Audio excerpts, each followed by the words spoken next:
नमस्कार, good morning, आदाब, सत श्री अकाल। कैसे हैं आप सब? उम्मीद करता हूँ बहुत बढ़िया होंगे। और शुरू करते हैं आज के इस वीडियो को। जैसे कि आप इस वीडियो का थंबनेल आपने देखा और टाइटल में जो लिखा हुआ है कि भाई best time to purchase car, कौन सा सबसे बढ़िया टाइम होता है कार को परचेज करने का। तो ये सारी बातें हम आज इस वीडियो में करेंगे। पीडीआई क्या होता है इसके बारे में मैं आपको जो है थोड़ा सा गाइड करूँगा। उसके पहले मैं बहुत बहुत धन्यवाद देना चाहूँगा कि मेरी जो पहली वीडियो आई थी जिसमें मैंने बलिनो सिग्मा का जो है वो रिव्यू किया था, ओनरशिप रिव्यू, उसको बहुत से लोगों ने पसंद किया और बहुत अच्छा फीडबैक, मेरे को पॉजिटिव फीडबैक जो है वो मिला है।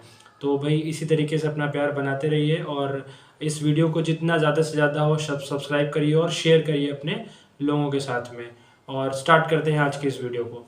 तो भाई अगर आप जो है प्लान कर रहे हैं नई गाड़ी लाने का और इस साल के ख़त्म होने में आप नई गाड़ी लेना चाह रहे हैं या जनवरी 1 में या जनवरी में आप गाड़ी परचेज़ करने वाले हैं, न्यू कार को आपने परचेज़ करना है, तो कुछ बातों का आपको जो है वो ध्यान रखना होगा। जैसे फॉर एग्जांपल सबसे पहली चीज़ तो ये भाई गाड़ी लेने का सही टाइम कौन सा, तो डिपेंड करता है दो चीज़ों पे। पहली क्या है, पहला है डिस्काउंट और दूसरा है उस गाड़ी को जो आप परचेज करना चाह रहे हैं उसकी मार्केट में कितनी डिमांड है, आगे चल के उसकी रीसेल वैल्यू क्या होने वाली है और क्या वो गाड़ी डिसकंटिन्यूड तो नहीं होगी। अगर है तो इन सब चीज़ों को आपको दिमाग में रखना है, थोड़ा सा रिसर्च करना बहुत ज़रूरी है अगर आप गाड़ी परचेज करने जा रहे हैं। क्यों? क्योंकि आज के डेट में जितने भी डीलर्स आप देख रहे हैं, कार डीलर्स हैं, ये बहुत ज़्यादा समझदार है, बहुत ज़्यादा स्मार्ट हैं। और साल के आखिरी में होता क्या है कि स्टॉक गाड़ियों का बहुत ज़्यादा बच जाता है, तो वो जो स्टॉक रखा रहता है उन गाड़ियों को निकालना रहता है। अब उस पर डिस्काउंट हम देंगे, निकालो गाड़ी बेचो जैसे तैसे, जो भी डिस्काउंट जितना ज़्यादा से ज़्यादा जा रहा है। तो आपको समझना क्या है, हम लोग को ये गलती नहीं करना है कि भाई डिस्काउंट अगर हमें इस गाड़ी पे ज़्यादा मिल रहा है तो थोड़ा सा उसको उठा लो। आप 50,000 का डिस्काउंट अगर आप गाड़ी पे आपको बता के दिया जा रहा है तो उसमें आप आगे चल के 2 लाख का नुकसान झेल जाएंगे। कैसे? जैसे मान लीजिए आपने दिसंबर में गाड़ी परचेज किया, ठीक है, दिसंबर 2023 में आपने कोई कार परचेज किया। एक महीने बाद जैसे ही जनवरी आएगा वो गाड़ी आपकी जो एक महीना पुरानी है, अभी वो ऑन पेपर अगर देखा जाए तो 1 साल पुरानी हो जाएगी। अब उसको आप अगर 2 महीने बाद या आने वाले टाइम में अगर रीसेल वैल्यू आप उसका लेना चाह रहे हैं तो आपको वो 1 साल आपको उसमें झेलना पड़ेगा, यानी कि 70 से 80 हज़ार का नुकसान सीधा सीधा आप झेल जाएंगे। तो इस बात को आपको समझना पड़ेगा। और अगर आपने गाड़ी अभी मान लीजिए इस ईयर में बुक कराया है, 2 से 3 महीने की वेटिंग के बाद जनवरी फरवरी में आपकी डिलीवरी है, तो उस टाइम पर आपको एक बात समझना होगा कि डिलीवरी तो आप फरवरी में ले रहे हैं, गाड़ी की जनवरी में ले रहे हैं, लेकिन क्या उस गाड़ी का जो मैन्युफैक्चरिंग डेट है वो 24 है, यानी कि 2024 में का वो मैन्युफैक्चरिंग है, या जो 2023 का मैन्युफैक्चरिंग आपको उस गाड़ी पे मिल रहा है। अगर ऐसा है तो भी आप नुकसान में हैं। क्यों? क्योंकि अगर आप 2024 में, अब आप सोचेंगे बहुत से लोगों को नहीं मालूम होता है, वो कहते हैं सर हमने रजिस्ट्रेशन तो गाड़ी हमने मान लीजिए 25 जनवरी को लिया है, 2024 25 जनवरी को रजिस्ट्रेशन हुआ है गाड़ी का, तो ये 1 साल पुरानी कैसे हो गई? 2023 मॉडल कैसे है? तो भैया आप 2023 वाले मॉडल को लेके बैठे हो। क्यों? क्योंकि वो मैन्युफैक्चरिंग डेट देखी जाती है आरसी में, जो रजिस्ट्रेशन सर्टिफिकेट होता है गाड़ियों का, उसमें जो मैन्युफैक्चरिंग डेट है उसी के अकॉर्डिंगली आपका ईयर जो है वो जोड़ा जाएगा। तो अगर आप नई गाड़ी ले रहे हैं, जनवरी फरवरी में आपकी डिलीवरी होनी है, तो इस बात को डीलर से ज़रूर एक बार कंसल्ट कर ले और चेक करो ज़रूर करिएगा कि वो गाड़ी आपकी 2023 है या 2024 का मैन्युफैक्चरिंग है। ठीक है। अच्छा, अब आगे बात करते हैं कि कौन कौन सी गाड़ियां हैं जिन पे थोड़ा सा डिस्काउंट वगैरह हमें मिल जाता है। तो देखिए, अगर आप ऐसी कोई गाड़ी परचेज करने के मूड में है जो अभी बहुत ज़्यादा टॉप सेलिंग गाड़ियों में से एक है और वो अभी वेटिंग में चल रही है, तो डिस्काउंट तो उस पर आपको ना के बराबर मिलने वाला है।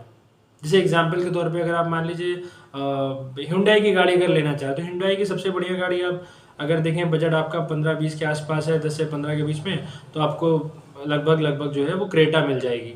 क्रेटा बहुत बढ़िया गाड़ी है, इसकी रीसेल वैल्यू भी बहुत ज़्यादा है और हाई डिमांड है आज के डेट में। अगर आप सोच रहे हैं क्रेटा पे आपको डिस्काउंट मिल जाए, तो डिस्काउंट नहीं मिलने वाला, 0% डिस्काउंट है। और जो भी कंपनी, जो डीलर आपको डिस्काउंट बताएंगे उसमें डिस्काउंट कुछ रहता नहीं, वो लोग अपना मैनेज करके बताते हैं कि हाँ भाई इतना आपको डिस्काउंट मिल रहा है। ठीक है। अगर वहीं आप बात करें Hyundai की, अगर मैं बात जैसे ग्रैंड आई10 की बात करूँ, नियोस की बात कर लूँ, या वरना की मैं बात कर लूँ, तो वरना की अगर बात करें तो उसका भी बहुत ज़्यादा रीसेल वैल्यू, बहुत ज़्यादा हाई डिमांड गाड़ी है जो Hyundai की वरना नई वाली आई है।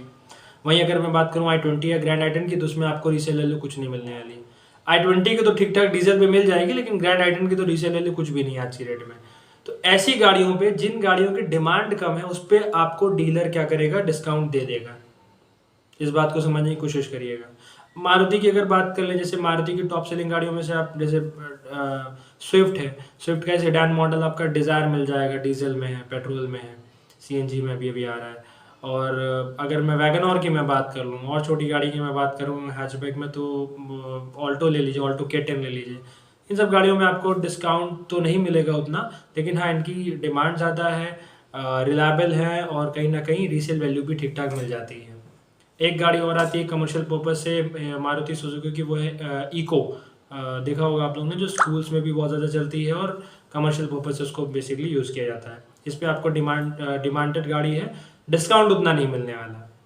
ठीक है, डिस्काउंट या तो इन गाड़ियों पे तभी मिलेगा, यानी कि जब वो गाड़ी 5-7 महीना पहले स्टॉक में पड़ी हुई है, तो आपको 1 साल पुरानी गाड़ी मिलेगी देखा जाए तो। ठीक है ना, ये चीज़ तो कुछ चीज़ें आपको समझना पड़ेगा। वहीं मारुति की अगर मैं बात, सिलेरियो एक गाड़ी आती है मारुति की, उतना ज़्यादा इसमें रीसेल वैल्यू नहीं है आपकी। ऑल्टो 800 ले लीजिए, उतना ज़्यादा रीसेल वैल्यू नहीं है इस गाड़ी की। तो कुछ गाड़ियां ऐसी हैं जिनकी रीसेल वैल्यू कम है, उस पर डिस्काउंट ज़्यादा मिलता है, आप ले भी सकते हैं। गुडविल के ऊपर डिपेंड करता है आपकी कैसी है डीलर के साथ में। और जिन गाड़ियों पर वेटिंग है, बहुत शॉर्ट में बता रहा हूँ, जिन गाड़ियों पर वेटिंग है या जो गाड़ी ऐसी बहुत ज़्यादा हाई डिमांडेड है, उन पर आपको डिस्काउंट कम मिलेगा ही नहीं। अगर मिलेगा तो एक मतलब 0.1 आप मान के चलो कि लगभग 1% आपको डिस्काउंट मिल जाए तो मिल जाए, अदरवाइज नहीं। ठीक है, अच्छा दूसरी बात अगर हम करें, ये तो मैंने आपको बता दिया गाड़ी कौन सा टाइम है परचेज करने का, तो मेरा एक छोटा सा सजेशन है कि गाड़ी अगर आप परचेज करें तो जनवरी फरवरी में करिए, तो उसका मैन्युफैक्चरिंग डेट जरूर जो है उसी ईयर का होना चाहिए, तब तो गाड़ी बहुत बढ़िया है। और अगर आप आपने प्लान किया है कि आपको दिसंबर में गाड़ी परचेज करना है, तो फिर आपको कहीं ना कहीं डिस्काउंट देखना पड़ेगा, और डिस्काउंट देखने से भी पहले आपको ये पता करना पड़ेगा उसके फ्यूचर में कितनी ज़्यादा रीसेल वैल्यू मुझे मिलेगी। ठीक है, तो उम्मीद करता हूँ ये चीज़ समझ में आ गई होगी। और अगर हम दूसरी चीज़ की बात करें, पीडीआई क्या होता है, तो पीडीआई में बहुत शॉर्ट में बताऊंगा, बहुत ज़रूरी है। अगर आप गाड़ी परचेज करने जा रहे हैं, आपने डिलीवरी लेना है, आपने गाड़ी बुक कर दिया है, और एक चीज़ और, पीडीआई मतलब प्री डिलीवरी इंस्पेक्शन उसको कहते हैं, आपको इंस्पेक्ट करना रहता है, और ये इंश्योर करता है आपकी गाड़ी के बारे में कि वो गाड़ी बिल्कुल सही सलामत है, या उस गाड़ी के साथ कुछ छेड़छाड़ हुई है, या गाड़ी ऐसा तो नहीं गाड़ी ठोकी गई है, लड़ी है कहीं पे, गाड़ी का एक्सीडेंट हुआ है, कुछ भी इस तरीके से। तो पीडीआई करना बहुत ज़रूरी है। अगर आप डिलीवरी ले रहे हैं और आपको मालूम है कि भाई मान लीजिए गाड़ी बुक कराने के और आपको मालूम है गाड़ी पहले से स्टॉक में रखी हुई है, तो बुकिंग के पहले उस गाड़ी को ज़रूर आप चेक कर लीजिए जो गाड़ी आप उठाने जा रहे हैं। इस बात को समझने की कोशिश करिएगा। दूसरी चीज़ अगर मैं बात करूं कि अगर आप डिलीवरी लेने के टाइम पर पीडीआई कर रहे हैं तो बहुत ज़रूरी है, इसलिए क्योंकि कई बार ऐसा होता है कि भाई आपने गाड़ी परचेज कर लिया और उसमें कुछ ना कुछ खामियां निकल आई, तो उसमें फिर जो डीलर होता है वो अपनी रिस्पॉन्सिबिलिटी डायरेक्टली जो नहीं लेता, बहुत प्रॉब्लम आएगी आपको। तो डिलीवरी लेने से पहले पीडीआई सर करना बहुत ज़रूरी है। पीडीआई करने के लिए क्या क्या चीज़ें दिमाग में रखनी होती हैं, वो मैं कुछ कॉमन चीज़ें बता रहा हूँ। और अगर आप बिल्कुल नए हैं, फ्रेशर है, कुछ भी नहीं आता आपको, गाड़ी के बारे में जानकारी नहीं है, तो किसी एक्सपर्ट को लेके जाइए साथ में पीडीआई कराने, और शाम से पहले जाइए आप थोड़ा सा, इसमें गाड़ी में कुछ भी अगर कुछ ऐसा आपको होना भी होगा तो नहीं होगा। ठीक है ना। आप पीडीआई में क्या कर सकते हैं, पीडीआई के इंस्पेक्शन में आपको सबसे पहले उसका बम्पर चेक करना है, आगे पीछे का। मीटर की मैं बात नहीं करूंगा क्योंकि जो इंस्ट्रूमेंट क्लस्टर होता है इसमें बहुत ज़्यादा टेम्परिंग होती है, तो चांसेस हैं उसके, है ना। दूसरी चीज़ आप इसके टायर्स को चेक कर सकते हैं, उसकी मैन्युफैक्चरिंग डेट क्या है। उसके साथ में आप बैटरी को चेक कर सकते हैं, बैटरी के जो टर्मिनल होते हैं उसको आप निकाल के देख सकते हैं क्या उसमें बहुत ज़्यादा ठीक ठाक है, नए टर्मिनल है, या उसमें कुछ चला हुआ लग रहा है कि भाई ये दूसरी बैटरी है, ऐसा कुछ। ठीक है, आप गाड़ी के इंटीरियर को देख सकते हैं, आप जो मड फ्लैप्स होते हैं उसको आप चेक कर सकते हैं, तो इंजन को आप चेक कर सकते हैं। तो ऐसे बहुत सी चीज़ें हैं, आप जब प्रैक्टिकली आप देखेंगे, पीडीआई कराएंगे तो आपको उसके जो बिडिंग्स होती हैं वो आप निकाल के चेक कर सकते हैं, गाड़ी में कोई ऐसा तो नहीं एक्सीडेंट हुआ या रीपेंट हुआ है। तो ये कुछ चीज़ें हैं जो आपको समझना होगा, और उम्मीद करता हूँ ये वीडियो आपको पसंद आया होगा। और वीडियो में जो भी अगर आपको कुछ ऐसा है जो नहीं क्लियर हुआ है या जो कोई डाउट है तो उसको कमेंट करके ज़रूर बताइए। और वीडियो कितना पसंद आया, वीडियो में आपको क्या क्या चीज़ें सही लगी, उसको कमेंट करके ज़रूर बताइए।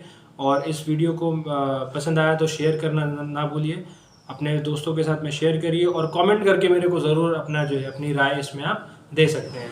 बने रहिए इसी तरीके, और मैं लाता रहूँगा आपके लिए इस तरीके के नए कुछ वीडियोज़। तब तक के लिए धन्यवाद।